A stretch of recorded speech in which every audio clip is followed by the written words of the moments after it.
Hey guys, good afternoon. Hope everybody had a great day today.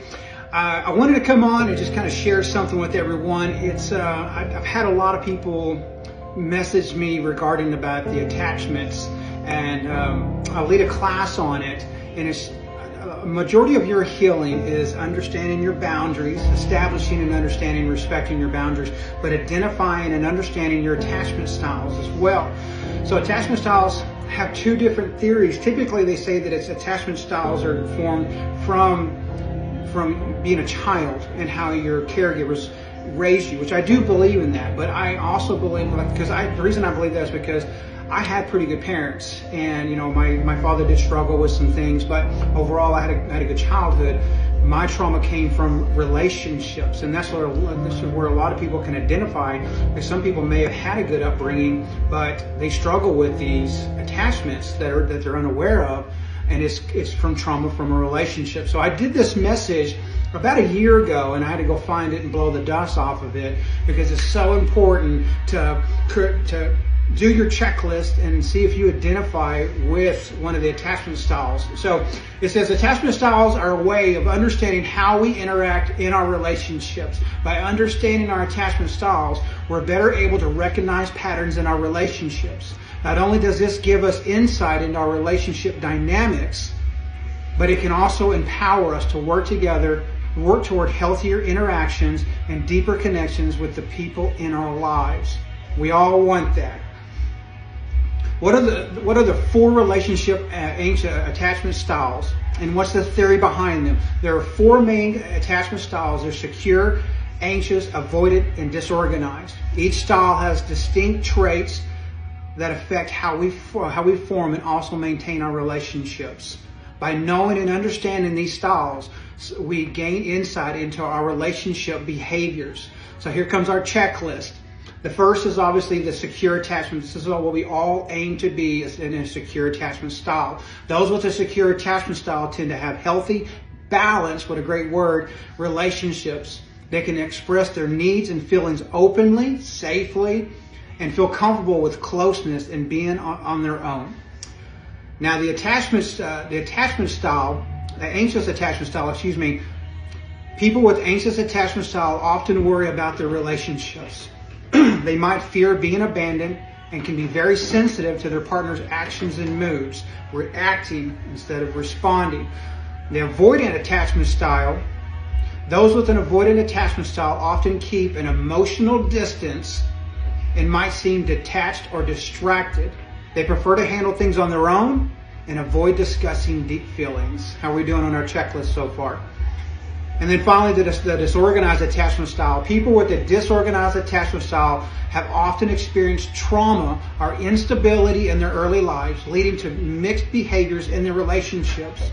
They might sometimes seek closeness, or other times they'll pull away. Back in a roller coaster. How attachment styles develop in our childhood? Secure attachment styles develop this way. The child receives consistent love and support. When they cry, someone comforts them. When they show joy, someone is there to share in their happiness. This reliable and responsive care helps the child feel safe and valued, laying the groundwork for secure attachment style. As they grow, this child learns to trust others, communicate their needs, and form strong, healthy bonds. How many of us have had that? Now, in the anxious attachment development, the child's experiences with their caregiver are unpredictable. Sometimes their needs are met with warmth, but other times they're met with anger, impatience, or frustration. This inconsistency can confuse the child, making them unsure about trusting, receiving love, or even attention. They might become prone to seeking approval and reassurance from others. Biggest key right there is reassurance, which can continue into their adult relationships. Now, the avoidant attachment style, this child's emotional needs are often not addressed or outright discouraged. They might lean to cope by becoming more self-reliant and suppressing their desire for closeness. This self-sufficiency can turn into an avoidant attachment style, where they keep others at a distance to protect themselves from potential neglect, rejection, or abandonment. And then finally, the disorganized attachment style, this child experiences fear or confusion from their caregivers. This was me. perhaps due to trauma or erratic behavior. While they instinctively seek comfort from their caregiver, they also feel frightened or distressed by them. Such conflicting experiences can lead to a disorganized attachment where they struggle with trust and with stable relationships. So now I've said this in my testimony that I had two dads when I grew up. I had the greatest dad in the world that gave me all the comfort and security, and then I had a monster for a father who struggled with alcohol, anger, and rage. If you have a secure attachment style, you are likely to bring stability and reliability to your relationships in a number of different ways. You're confident in expressing your needs. You feel comfortable asking for help or support without fear and rejection or overwhelming others. You also know how to communicate effectively, ensuring your relationships are based on mutual understanding as well as respect. It's like almost a perfect relationship. You're comfortable with intimacy. You enjoy being close to others and are not afraid of intimacy. You're also respectful of the boundaries. You appreciate both togetherness as well as independence. You maintain a healthy balance between being with your loved one and having time to yourself, recognizing that both aspects are essential for fulfilling life. You deal constructively with conflict. You listen, express your perspective calmly, and work toward a resolution that respects everyone's needs. Who wants that? You're resilient in your relationships. You view challenges as opportunities to grow and to learn, which contributes to stronger, more enduring relationships. So how do we develop a secure attachment style? With persistent and right support, we can develop more secure ways of relating to others, understand our needs and triggers, great word, to lay a foundation for change. Identify and understand the triggers. Start by getting to know yourself better, self-love. Understand your emotional needs and what triggers your stress in relationships and how you typically respond to those triggers. React is really what you do. You don't ever respond to a trigger. It's hard to. You can. Seek out healthy relationships and learn from them. Relationships are often our mirrors. And surrounding yourself with people who demonstrate secure attachment qualities can help us learn and adopt healthier ways of connecting. Practice expressing your thoughts and feelings in relationships. Listen to that, it's great. Practice, which is repetitive, it's a habit, it's habitual. Practice expressing your thoughts and feelings in your relationship. This doesn't mean just talking about the easy stuff. Learn to communicate honestly about your needs, about your desires, and about your concerns. Be open to the insights and support that a healthy accountability partner can offer us. I had 3 accountability partners went through my season, and man, bless their hearts, they listened to a lot, but man, did they help me. If you find it challenging to move toward a secure attachment style on your own, consider a healthy accountability partner. An accountability partner can provide insight into your attachment style, help you understand its roots, and guide you through the process of developing more secure attachment behaviors. Now, the anxious or preoccupied attachment style, if you have an anxious and preoccupied attachment style, your needs may sometimes overwhelm the people in your life. You fear abandonment. You worry that you will be left alone or that your loved ones will lose interest in you as well. This fear can lead us to seek constant reassurance and validation from our partners or friends. We've either done this many times or we've had somebody do this many times to us. We have a deep need for emotional intimacy. Absolutely. We often feel better when we are very close to our partner, our loved ones. We might struggle when we're apart from our significant others. You're exceptionally sensitive to others, to the actions of others. You're highly attuned to others' moods and behaviors. Majority of empaths, if they struggle with an attachment style, it's going to be this one, the insecure, fearful attachment. You may read too much into small actions, interpreting them as signs of potential problems in the relationship. You struggle to express your needs effectively. You struggle with it while you have a strong desire to be close. You might fear that expressing your needs directly could push your loved one away. Fear of rejection. This can lead to indirect ways of seeking attention or reassurance, which might not always be effective. You react 2 ways if you struggle with an anxious attachment. Neediness first, and if that doesn't work, you turn to anger. So how do we manage our anxious attachment style? Recognizing the attachment style pattern can help us learn to soothe and communicate our needs more effectively. Understand our value and boost our self-esteem. Work on developing a strong sense of self-worth. Remind yourself of your value independently of your relationship.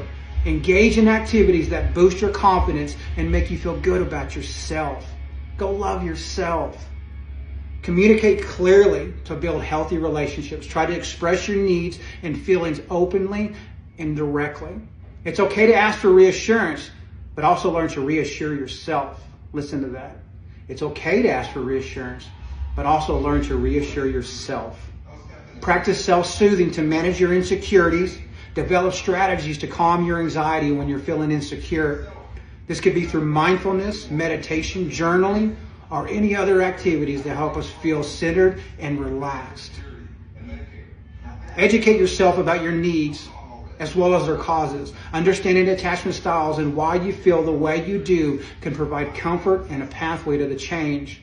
It can also help us communicate our needs to others more effectively.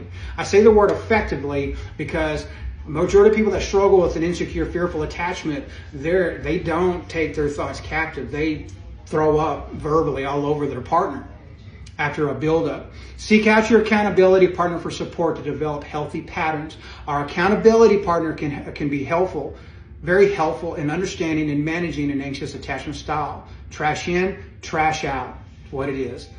Come together with them to build self-esteem, improve healthy communication, and develop healthier relationship patterns. So I'm an accountability for quite a few people, and what it is you connect with your accountability partner and say, man, I'm really struggling with this, and you vomit all the trash on your accountability partner to where when you collect yourself and you grab the things that are necessary and important, and you take those things to your partner instead of throwing everything at them. Now, the avoidant or dismissive attachment style, if you have an avoidant or dismissive attachment style, you might come across to others as distant or uninterested due to the prioritizing your independence over closeness. This can create challenges, especially if loved ones like your partner desire more intimacy. Majority of relationships that I've come across, it's an anxious attachment connected with an avoidant dismissive attachment. That's majority of this, what you see. You value your independence. You see yourself as not needing others for emotional support. You take pride in your self-reliance and might avoid asking for help. You're uncomfortable with intimacy. You tend to feel discomforted by emotional closeness and might pull away if you feel someone is getting too close. This might be because you are ill-equipped to handle your emotions or fear losing your independence. You keep a safe emotional distance from others. You might invest heavily into hobbies. Your work is number one, or other interests as a way to avoid deep emotional connections. You have difficulty expressing your needs. You have needs like everyone else, but might struggle to acknowledge or express them, even to yourself.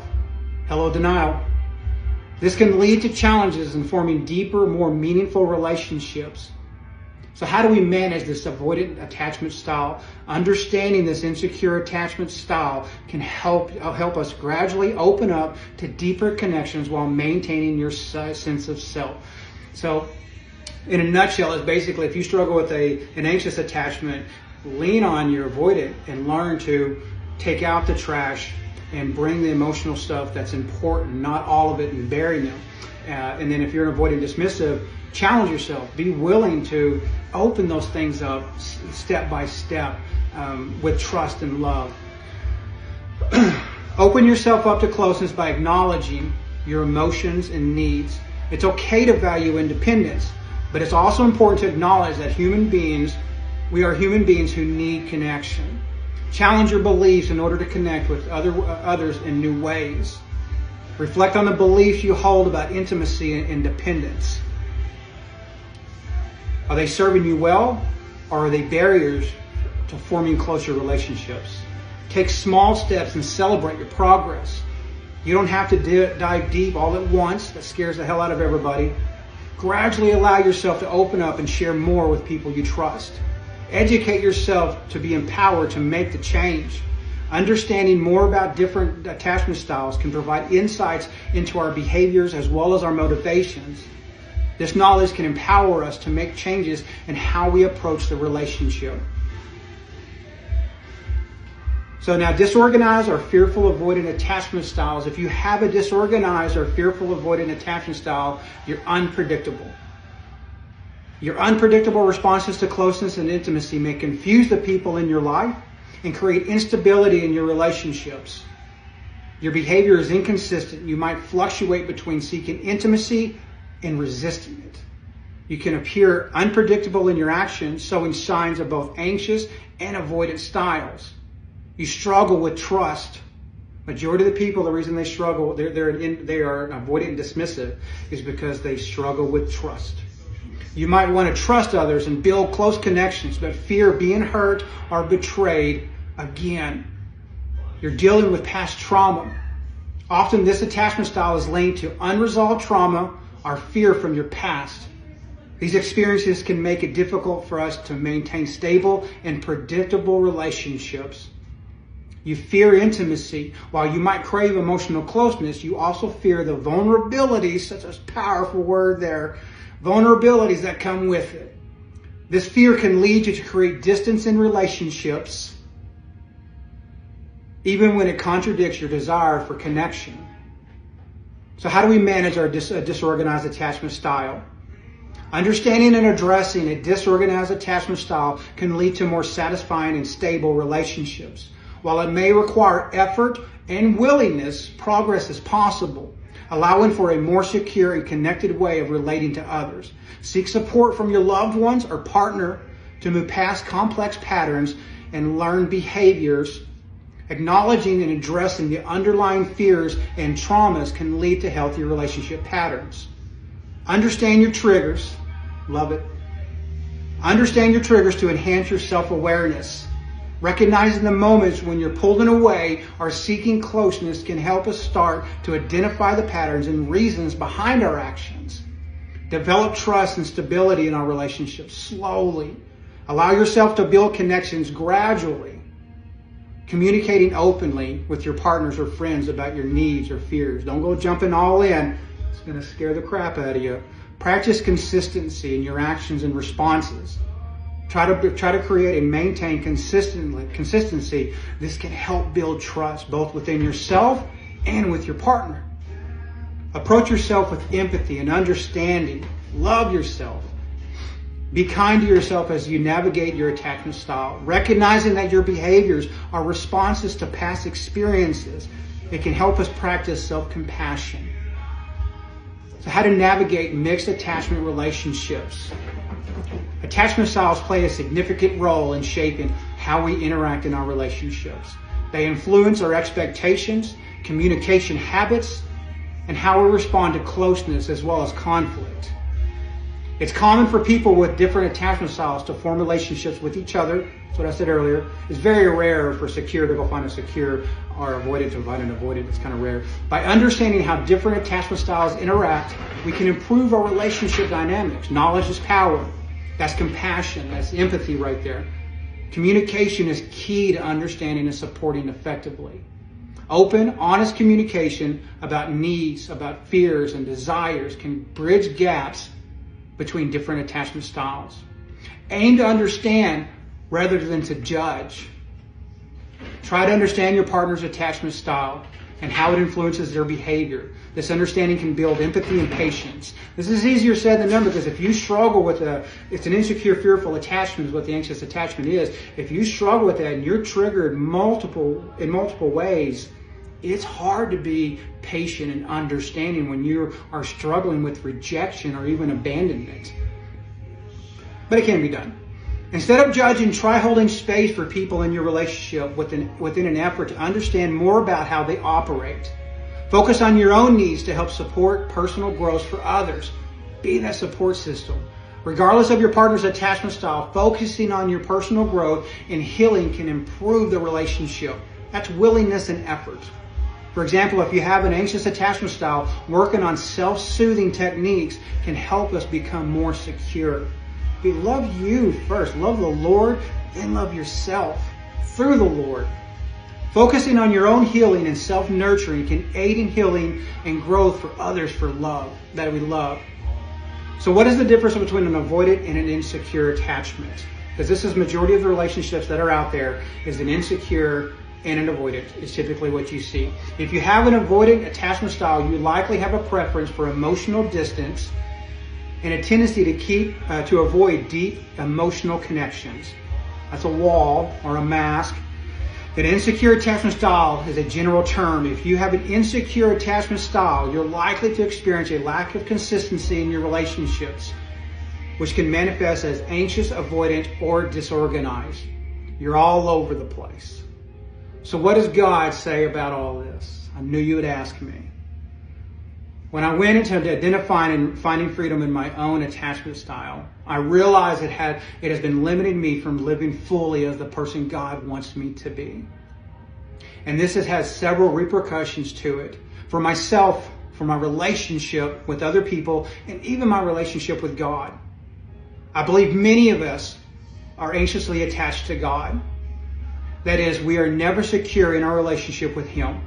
We feel we must beg Him, plead with Him, work hard for Him, and do all the right things that we are to gain His acceptance and love. We never obtain the surety of our belonging. Not everybody, the majority. Others of us are avoidant of God.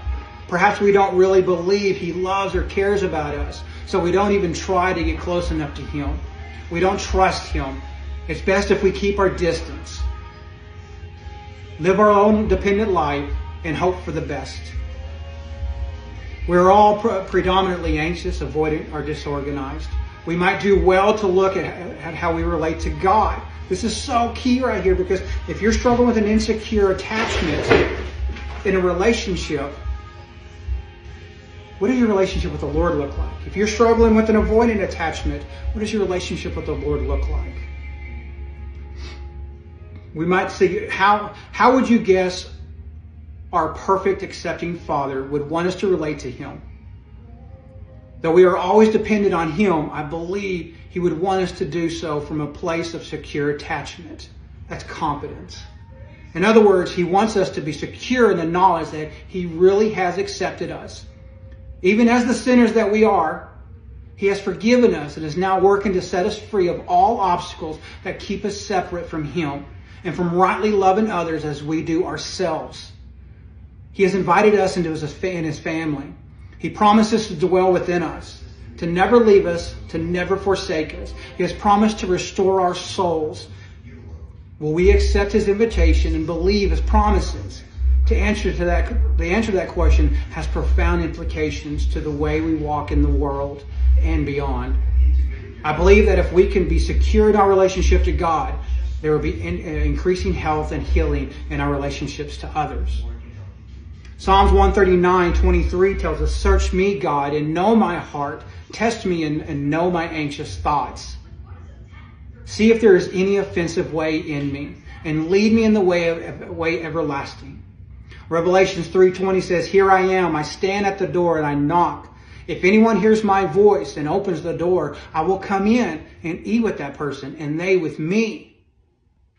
And then finally, Romans 8:37. Romans is so powerful, but Romans 8 is where it's all at for the most part. It says, "No, in all these things we are more than conquerors through Him who loved us.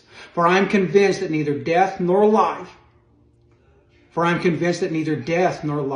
neither angels nor demons, neither the present nor the future, nor any powers, neither height nor depth, nor anything else in all creation will be able to separate us from the love of God that is in Christ Jesus our Lord."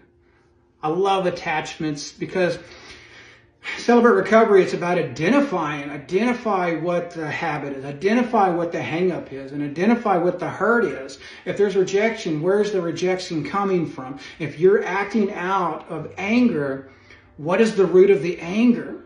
And it's about identification. So when I say that majority of our healing is identifying your attachment style, it's so crucial, because then you can start putting discernment on whether this is healthy or not. Do I respond or do I react to this? What's healthy for me? What's healthy for my partner? But above all things, what's healthy for God? What does God want me to say? What does God want me to do? And that's surrender, people.